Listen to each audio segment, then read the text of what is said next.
Nikkei, real estate crisis spreads to Xi Jinping's inner circle. Everbright's ex-chairman Tang Shuangning publicly prosecuted. Xi's financial anti-corruption goal questioned. Scammed. Guangxi emigrants protest at local government to reclaim their houses. Sovereign credit outlook downgraded to negative. Beijing rebuts Fitch, expert, China's economy to face major trouble. Wedding and funeral banquets require registration. Local CCP governments invent numerous ways to control public spending. It's all covered in today's China Truths. Nikkei, real estate crisis spreads to Xi Jinping's inner circle. Former Chinese Minister of Justice, Tang, known as a member of Xi's army, has been unexpectedly ousted, causing shockwaves around the world. A report by Caixin, which was soon deleted, exposed the reasons behind Tang's downfall, citing connections with Evergrande, Liaoning, and Ningbo. During Tang Yijun's 2.5-year term overseeing Liaoning, he facilitated Evergrande's acquisition of a controlling stake in Xinjiang Bank, the largest urban commercial bank in northeast China and the 9th largest nationwide. He neglected his regulatory responsibilities over Xinjiang Bank and its main shareholder, Evergrande Group, leading to significant bad debts and indirectly funneling over 100 billion yuan, over $13.8 billion to Evergrande. Additionally, Tang granted Evergrande development rights for several premium projects across real estate, healthcare, finance, and new energy vehicles. Taiwanese political and economic analyst Wu Jialong told the Epoch Times that the article's deletion was due to its implications for senior CCP figures. He noted, many close to Xi Jinping are from the Zhujiang faction, and Kai Chi is from the Fujian faction. The exposure of such details could entangle senior officials, prompting a swift decision to suppress the story. Epoch Times columnist Wang Yi commented, the Evergrande issue attracts considerable attention due to its complex and opaque nature. The controversy involves more than just Tang Yijun.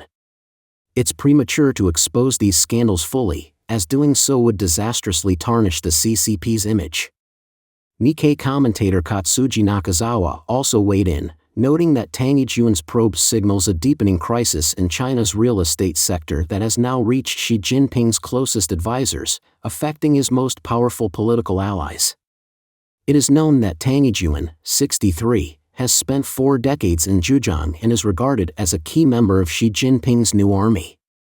After Xi consolidated power in 2016, Tang's prominence rose significantly. In April 2020, he was appointed CCP Minister of Justice. 3 years later, he was demoted to Secretary of the Party Group for the Jiangxi Provincial Political Consultative Conference, making him the 3rd Justice Minister to be ousted under the CCP. Everbright's ex-chairman Tang Shuangning publicly prosecuted. Xi's financial anti-corruption goal questioned. On April 12, the Supreme People's Procuratorate of China announced that the investigation into Tang Shuangning, former party secretary and chairman of China Everbright Group, on charges of corruption and bribery, conducted by the National Supervisory Commission, has concluded. The case has been referred to the Tangshan City Procuratorate in Hebei Province for review and prosecution. Prosecutors charged that Tang misused his authority as director of the Banking Supervision Department at the People's Bank of China, PBOC, to misappropriate public assets, involving significant amounts. Additionally, in his roles at the China Banking Regulatory Commission and as a leader within China Everbright Group and Everbright Bank, he allegedly used his positions to favor others in job placements and loan approvals, illegally accepting vast sums of property. He faces charges of corruption and bribery. Tang Shuangning, a 70-year-old former leader from Beijing, Liaoning, has held several key roles including leadership positions at the PBOC and directorships within the China Banking Regulatory Commission. His career at the Regulatory Commission began in April 2003, and he swiftly rose to vice chairman by May of the same year. In 2007, he was appointed as chairman and party secretary of the China Everbright Group, a role he maintained until his retirement in 2017. 5 years after retiring, in July 2023, Tang came under investigation and was expelled from the party and arrested in January 2024. Officials report that Tang failed to mitigate financial risks effectively, promoted his personal artistic works using his position, smuggled and consumed literature with critical political content, evaded organizational scrutiny, misused public funds for personal travel, approved unauthorized property purchases, manipulated staffing decisions for personal gain, and accepted improper gifts and financial benefits. He indulged in luxury, enjoyed butler-style services, and engaged in elegant corruption, seeking both power and fame. A recent opinion article from Radio Free Asia reported that early this year, a wave of top financial executives in China were ousted, including former China Merchants Bank President Tian Huiyu, who received a suspended death sentence for bribery and insider trading, and He Xingxiang, former vice president of the China Development Bank, sentenced to 20 years for similar charges. The article highlighted that Xi Jinping ramped up an anti-corruption drive within the financial sector last year. According to China Business News, the number of financial officials under scrutiny jumped to 104 in 2023 from just over 70 the previous year, with the banking sector suffering the most. Among those investigated, 70 had banking backgrounds, representing over two-thirds of the total, with the largest state-owned banks seeing 36 of their officials investigated. The piece argues that the financial industry has been a rapid wealth accumulation venue for the elite and government second generations. The stringent crackdown and severe sentencing of financial executives are intended to deter these groups, clear obstacles, and consolidate Xi Jinping's personal control over the financial sector, reflecting his broader aim to maintain tight control over all key levers of power, including the military and media. It predicts that Xi might intensify his financial sector reforms this year, asserting that his direct involvement is leading to the sector's continued decline. Voice of America quotes experts who view corruption in China's financial sector as a deep-seated systemic issue, exacerbated by unaccountable power structures. They argue that while the CCP's anti-corruption campaign has purged some corrupt elements, the autocratic nature of the regime means that its efforts are paradoxically corrupt, employing corrupt practices to combat corruption itself. Scammed. Guangxi immigrants protest at local government to reclaim their houses. On April 12, in Shuangning town, Beihai, Guangxi, a group of repatriated overseas Chinese gathered at the local government offices to demand their rights.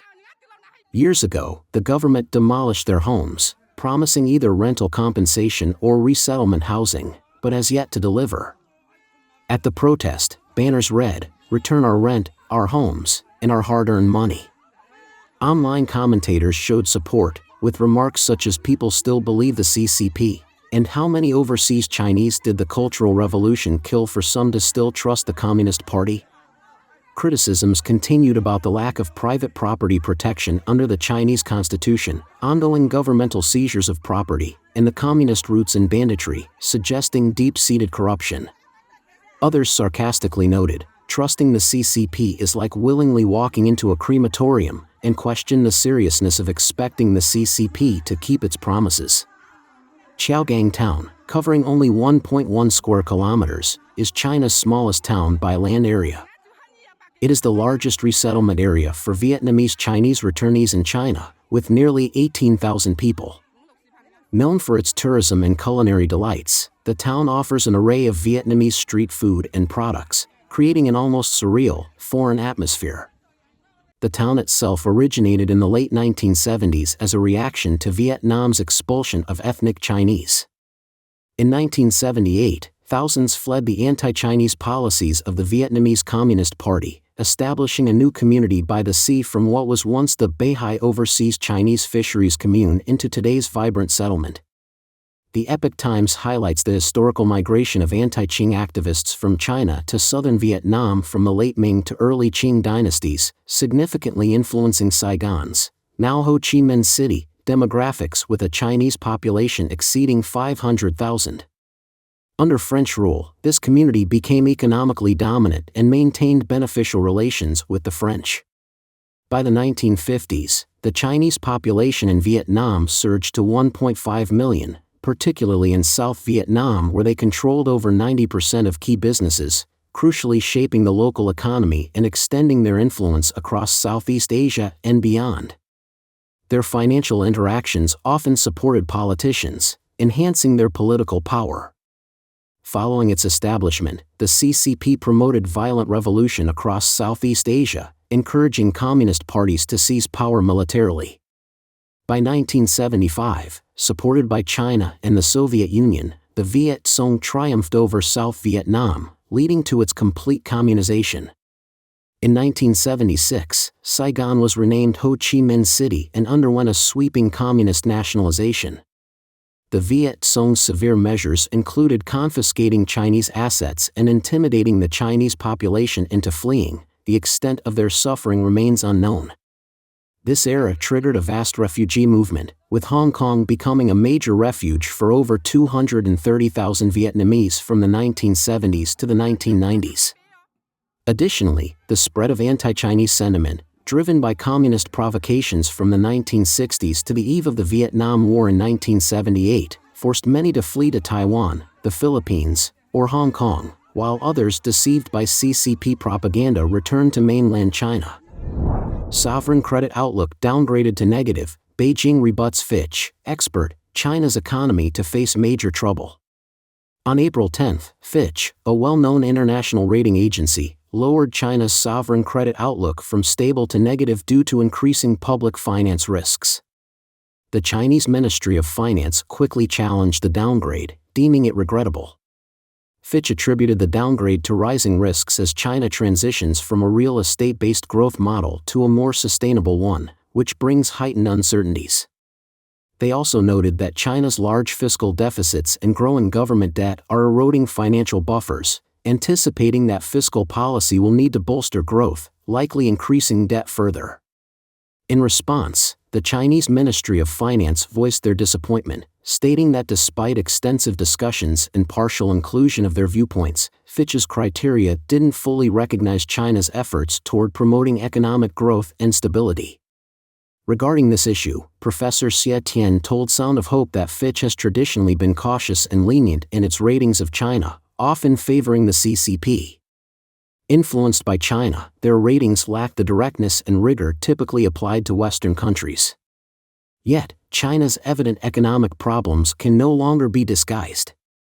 The government's lobbying efforts to modify Fitch's evaluation signify deep governmental meddling in professional reviews, indicative of how politicized China's economic assessments are under CCP influence. Despite previous concessions, the CCP is still trying to exert its influence, a reflection of its acute awareness of its worsening economic situation and its struggles to mask the true state of its economy. Fitch Ratings maintained China's A+ issuer default rating, recognizing the country's large and diverse economy, consistent GDP growth, pivotal role in international trade, strong external financing, and the renminbi's status as a reserve currency. However, Fitch noted that China's fiscal deficit is expected to spike to a multi-year high of 7.1% of GDP in 2024, driven by increased government spending to mitigate economic downturns, notably higher than the 5.8% in 2023 and the highest since 2020's 8.6%.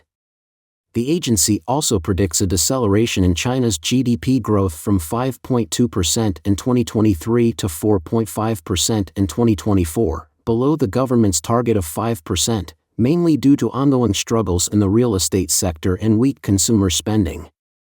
The Chinese Ministry of Finance argues that a moderate deficit and strategic use of debt can stimulate domestic demand and sustain growth, helping to maintain solid sovereign credit. It aims for a 3% deficit in 2024, which it views as reasonable and beneficial for managing government debt and preparing for future risks. The ministry also asserts that China's debt levels are controllable. Professor Xie Tian also criticizes the Chinese government's approach of managing debt through extensive money printing, arguing that this shifts the financial burden onto the populace and degrades living standards. He contrasts this with practices in countries with responsible central banks that prevent unchecked money printing, highlighting the governance differences between democratic and authoritarian regimes. He warns that the recent downgrade from stable to negative could undermine China's creditworthiness and deter foreign investment, exacerbating economic risks and potentially devastating the stock and real estate markets. This financial instability is feared by the Chinese government, leading it to pressure rating agencies to adjust their assessments favorably. Furthermore, a similar adjustment by Moody's last December, from stable to negative, reflects growing global concerns about China's economic stability. Wedding and funeral banquets require registration. Local CCP governments invent numerous ways to control public spending. In Chongqing, recent regulations require weddings and funerals to be registered at local community offices 5 to 10 days in advance, while other non-essential social gatherings are banned to curb negative social behaviors. Enforcement involves multiple agencies, including the police and fire services, with the community citing public health concerns due to the risk of infectious diseases at large events as justification. These regulations have provoked widespread criticism. An editorial in the Beijing News has called out the community committees for overstepping their authority, highlighting that their shift from recommendations to mandatory registrations represents a misuse of power. These committees are autonomous and lack the legal jurisdiction to enforce such rules since no existing laws prohibit public gatherings, making these mandates legally questionable. Meanwhile, Hong Kong's Singtao Daily reported that at a time when mainland China's economy is weakening and consumer spending is low, the government is desperately trying to stimulate spending, including issuing consumption vouchers. Yet, some local authorities are irrationally stopping people from spending their own money. Netizens are openly ridiculing these restrictions. Now they're regulating our meals. What's next? Breathing. Should we file a report before going to sleep? A minor official wants to dictate our lives? The Communist Party even wants to control our dreams. In response to widespread backlash, officials in Nanchuan District, Chongqing, quickly withdrew these directives, admitting that some community offices misapplied the policies, resulting in overly simplistic and blanket approaches. The Chongqing incident is just one example of the CCP's long-standing practice of maintaining strict control over its citizens. For example, before the recent Qingming Festival, authorities in Jiangsu's Nantong banned the production and sale, but not the use, of traditional funeral items, sparking debate over ending a tradition that has lasted for thousands of years. This selective enforcement was seen as a tactical manipulation of language. Moreover, the Chinese government employs agricultural management teams to enforce various regulations in rural areas, ranging from livestock management to how clothes are dried. Efforts to enforce a ban on burning straw in the Northeast proved both ineffective and expensive, as farmers ignored the ban, continuing their traditional practices at night, wasting substantial funds. In rural settings, attempts by villagers to engage in pig farming were thwarted by local governments citing environmental reasons, as part of efforts to modernize the countryside. This is indicative of the excessive controls imposed on rural life. The demographic landscape in rural China is changing, with a migration of the younger, working-age population to urban areas, leaving behind a predominantly elderly and young demographic. This shift, exacerbated by the one-child policy, has resulted in a significant gender imbalance, making it difficult for many young men to find partners. Despite some CCP officials possibly maintaining multiple partners themselves, the issue of falling marriage and birth rates is taken seriously, as it affects their governance metrics. To combat these issues, local governments are creating matchmaking corners to facilitate relationships, supported by rigorous checks and governmental endorsement. These efforts aim to address the severe gender disparity and broader demographic issues stemming from decades of strict population control policies. Don't forget to leave a comment in the section below to share your opinions on today's topic with us. Make sure to like and subscribe to see more interesting topics from China Truths.